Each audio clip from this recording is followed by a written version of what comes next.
नमस्कार। India debate में आप सबका स्वागत है। मैं हूं आशुतोष पाठक। मित्रों, आज असम, बंगाल, पुडुचेरी, केरलम, इस सबके रिजल्ट आ रहे हैं। फाइनल रिजल्ट अभी आना है।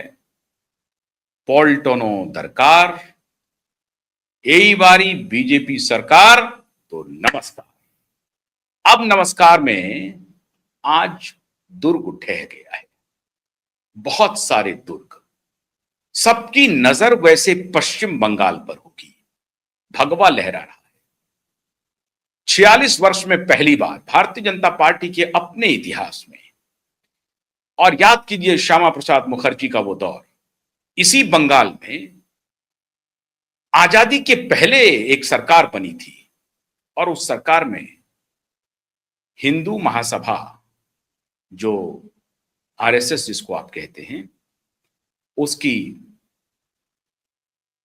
वो शामिल भी हुई थी। इसको लेकर के बड़ा आरोप झेलना पड़ता है कई बार, और वो भी मुस्लिम लीग जैसी पार्टी के साथ। इतिहास अपने को एक बार दोहरा रहा है। इतने लंबे अंतराल के बाद भारतीय जनता पार्टी की सबसे बड़ी, अगर कोई ड्रीम होगी, कोई सपना होगा, तो यही सपना था। हर स्टेट में चुनाव हार जाए, पश्चिम बंगाल जीत जाए। बीजेपी का एक एक कार्यकर्ता, बीजेपी के एक एक नेता से अगर आप बात करेंगे तो सब यही कहेंगे कि अगर पश्चिम बंगाल में जीत हार तय करनी हो और बाकी राज्यों में, तो कहेंगे सारे राज्य को ले लीजिए, मुझे पश्चिम बंगाल दे दीजिए। क्यों दे दीजिए? पश्चिम बंगाल में अब के पहले, मतलब दीदी के पहले, लेफ्ट का दुर्ग था, उसको दीदी ने ध्वस्त किया। और उसके बाद 15 साल का दीदी का जो शासन है, भारतीय जनता पार्टी उसे कुशासन कहती है, लेकिन मैं ऐसा नहीं कहता हूं। भारतीय जनता पार्टी उसे कुशासन कहती है। उस कुशासन का प्रतिफल है कि आज भगवा लहराने की स्थिति में है। मैं आपको ऐसा कोई डेटा दिखाने वाला नहीं हूं जो इलेक्शन कमीशन के बियॉन्ड हो। जो टेलीविजन चैनल्स दिखा रहे हैं वो अलग बात है। मैं आपको वो डेटा दिखाऊंगा जो इलेक्शन कमीशन का ऑफिशियल डेटा है, सिर्फ और सिर्फ ऑफिशियल डेटा। लेकिन उस ऑफिशियल डेटा में भगवा लहराता हुआ दिख रहा है पश्चिम बंगाल में, आसाम में, और बहुत हद तक तमिलनाडु में भी। लेकिन तमिलनाडु ने तो मिरेकल कर दिया मित्रों, मिरेकल कर दिया। किसी ने कल्पना नहीं की थी। एक पोल सर्वे आया था, एक एग्जिट पोल का था, और एक सर्वे भी आ रहा था टीवीके के बारे में। एक छोटे मोटे स्टार, फिल्म स्टार, छोटे मोटे नहीं, बहुत चर्चित फिल्म स्टार हैं विजय, उनकी नई पार्टी, नया इंट्रेंट कोई गांठता नहीं था, जिससे मिलने को के लिए राहुल गांधी ने मना कर दिया, मुलाकात करने से भी मना कर दिया। राहुल गांधी इस हैसियत की भी नहीं समझते थे टीवीके के विजय को। भारतीय जनता पार्टी हालांकि हाथ मिलाना चाहती थी, लेकिन टीवीके ने हाथ मिलाने से मना किया। स्वीप कर रही है, स्वीप जिसे कहते हैं, स्वीप, आंधी चल रही है विजय की तमिलनाडु में। और तमिलनाडु में भी ऐतिहासिक घटना हो रही है। एआईएडीएमके, डीएमके, इस दोनों के बीच में सत्ता परिवर्तन होता रहा है, लेकिन मूल रूप से जो पेरियार, जो आइडियोलॉजिकल गढ़ था अभी तक के भारतीय राजनीति में, जो सबसे बड़ा गढ़ था जातीय राजनीति का या जातीय फिलॉसफी का, वो पेरियार की फिलॉसफी आज तमिलनाडु में ध्वस्त हो रही है। पेरियार की फिलॉसफी अपनी अंतिम सांसें गिन रहा है, और इसका क्या रिपल इफेक्ट पूरे देश पर पड़ेगा। क्या जातिवादी राजनीति अब पूरी तरह से ध्वस्त हो गई है? नहीं चलेगा जाति का कार्ड। नया मॉडल मोदी का चलेगा, नया मॉडल भगवा का चलेगा। क्या मोदी इसे स्थापित करने जा रहे हैं? आज जब शाम मोदी एक जगह जाएंगे, जिसकी प्रतीक्षा भारतीय जनता पार्टी के कार्यकर्ता और भारतीय जनता पार्टी के सभी नेताओं को है कि मोदी कब वहां पहुंचेंगे। जब मोदी पहुंचेंगे तो मोदी क्या क्या बोलेंगे?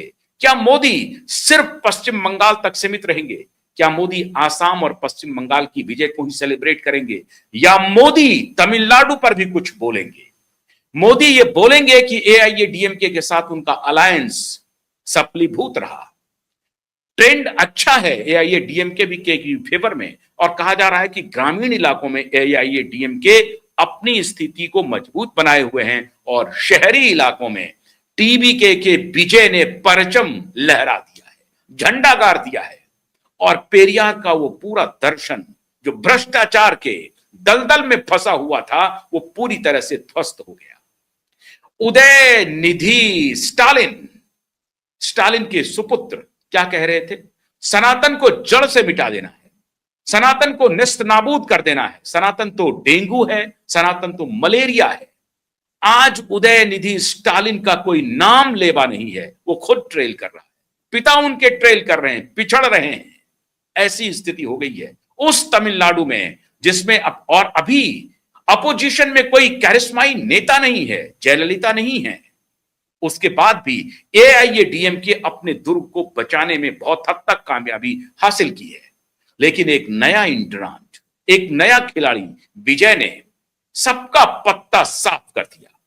मैं इलेक्शन कमीशन का जो ऑफिशियल डेटा है, अभी जब मैं आपको लेटेस्ट इंफॉर्मेशन दे रहा हूं, हालांकि आखिरी वक्त तक इंतजार करना चाहिए, शाम 6 बजे तक इंतजार करना चाहिए, आखिरी राउंड की गणना तक इंतजार करना चाहिए, लेकिन जो इलेक्शन कमीशन का डेटा है वो मैं आपको बता रहा हूं। इसीलिए अगर आप टेलीविजन देख रहे होंगे तो मैं आपसे आग्रह कर रहा हूं कि आप हमारे नेटवर्क पे आ जाइए, आपको क्लियर इंफॉर्मेशन मिलेगा। ये तमिलनाडु का डेटा हम दे रहे हैं। अभी तक का जो आंकड़ा है, लेटेस्ट आंकड़ा, टीबी के 106, एडीएमके 64, मतलब एआईएडीएमके 64, डीएमके 42, पीएमके 5 और Indian national Congress 5, BJP 3, DMDK 2। ऐसा आंकड़ा अभी आपको कोई टेलीविजन चैनल नहीं दे रहा होगा, अलायंस दे रहा होगा या फिर कोई एक दो बड़ी पार्टियों का दे रहा होगा, लेकिन छोटी छोटी पार्टियों का भी हम आंकड़ा आपको मुहैया करा रहे हैं।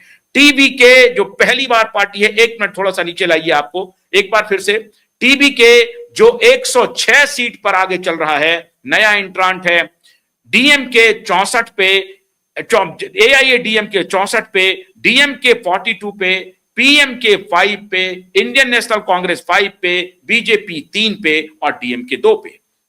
यह है तमिलनाडु का आंकड़ा। अब मैं आपको पश्चिम बंगाल का आंकड़ा दिखा रहा हूं और ये वोट शेयर भी दिखाना चाहते हैं। अभी जो वोट शेयर दिखा रहा है इसमें, ये पश्चिम बंगाल का आंकड़ा आ गया। पश्चिम बंगाल का आंकड़ा हम आपको दिखा रहे हैं, जो लेटेस्ट अभी तक का आंकड़ा है उसके हिसाब से BJP 173, AITC 85, BGPM 1, एजीयूपी 1, CPIM 1, AISF 1। मैं हैरान हूं मित्रों, सीपीआईएम खाता भी शायद खुलेगा कि नहीं खुलेगा कहना मुश्किल है, लेकिन देखते हैं खाता खुलता है कि नहीं। अभी ऑल इंडिया तृणमूल कांग्रेस 85 पर है। इलेक्शन कमीशन के आंकड़े के बाद टेलीविजन दिखा रहा होगा 130, 135, 140, वो मैं नहीं जानता हूं, लेकिन इलेक्शन कमीशन का जो आंकड़ा है उसमें भारतीय जनता पार्टी का भगवा लहरा गया है। अब आगे बढ़ते हैं, दूसरा आंकड़ा दिखाते हैं आपको आसाम का। आसाम आप देख चुके होंगे, आसाम का भी दिखा देते हैं, डिटेल्स देखिए। बीजेपी 78 पे, इंडियन नेशनल कांग्रेस 24 पे, बीओपीएफ 10, एजीपी 3, एआईयूडीएफ 2, आरजेआरडी, अच्छा आरजेआरडी भी वहां पर चुनाव लड़ रही है, आरजेआरडी 2, यूपीपीएल 1। यह है आसाम का। अब एक बार केरलम चलते हैं सबसे पहले, या पुडुचेरी, केरलम लेके चलिए जरा सा। केरलम का हम आपको तस्वीर दिखा देते हैं, पहले जल्दी जल्दी हम आपको तस्वीर दिखा देते हैं, उसके बाद एनालिसिस पर आएंगे। नेशनल कांग्रेस आईएनसी 56, सीपीआईएम 29 और एयूएमएल 23, सीपीआई 12, केईसी 7, आरएसपी 3 और अदर्स 7 का। यह है केरलम का आपको पूरा डेटा। मतलब जो यूडीएफ अलायंस है, कांग्रेस लेड यूडीएफ अलायंस जो है वो ऑलमोस्ट मेजॉरिटी में है और वो सरकार बनाने जा रही है। पुडुचेरी का हम आपको दिखा रहे हैं, ये है एआईएनआरसी 9, BJP 2, Indian national Congress 1, ADMK 1, DMK 1, others 3 और यहां पर बीजेपी और एआईएनआरसी का अलायंस है। तो ये अलायंस भी यहां पर मजबूत स्थिति में दिखाई पड़ रहा है। ये इलेक्शन कमीशन के हिसाब से मैं बोल रहा हूं। अब इसको हटाते हैं और चर्चा करते हैं एनालिसिस की। क्या हुआ, कैसे कैसे दुर्ग ठहरा है। स्टालिन कहां पर कमजोर हो रहे हैं और कहां पे स्टालिन की कमजोरी के बाद पश्चिम बंगाल में क्या हुआ। कल की खबर हमने आपको दिखाई थी कि पश्चिम बंगाल में बड़ी तेजी से परिस्थिति बदली थी। ऐसा कहा जा रहा था कि जो गृह मंत्री अमित शाह का कैलकुलेशन है 200 पार, वो 200 पार नहीं जा पा रहा है। रिगेन कर रही है ममता बनर्जी, लेकिन अभी तक का जो ट्रेंड है वो ये बता रहा है कि ममता बनर्जी अब पिछड़ रही है, पिछड़ चुकी हैं और आसाम में एक बार फिर से हिमंता विश्व शर्मा मुख्यमंत्री बनने जा रहे हैं।